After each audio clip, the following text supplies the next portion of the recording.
even if we wanted to, stretch form a little bit wider in terms of what that encompasses, I would be also talking about the fact that the novel has a pastiche. It has the, Goldstein's manual kind of laid in there. So you get this kind of, a manual within the novel. So there's a bit of pastiche going on there, and you can think about why that's important.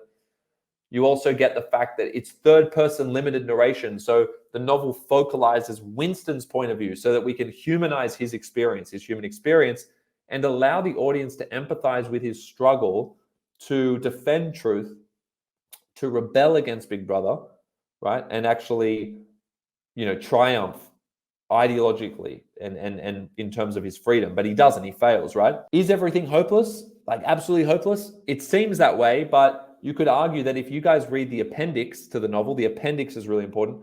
It suggests that it actually is very difficult to completely abolish, and control the human language. Language is such an innate human instinct. That's how language has evolved to this day. We, at one point in time, we didn't have verbal language. We didn't have words.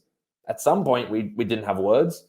So it's very hard to completely control that. So if you read the appendix, he kind of suggests that to get rid of things like Shakespeare and all of those great authors, Milton, I think he mentions as well, it's going to take a lot of time, and they project that out to 2050. So even though it's 1984, the appendix is like, oh, well, we couldn't get the last edition of Newspeak until 2050.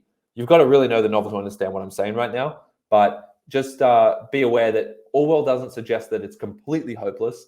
He's saying that if we can act now with urgency, we can avoid that. And I think we avoided it in some ways, and as I said, North Korea have kind of ended up with a world that's almost worse than 1984.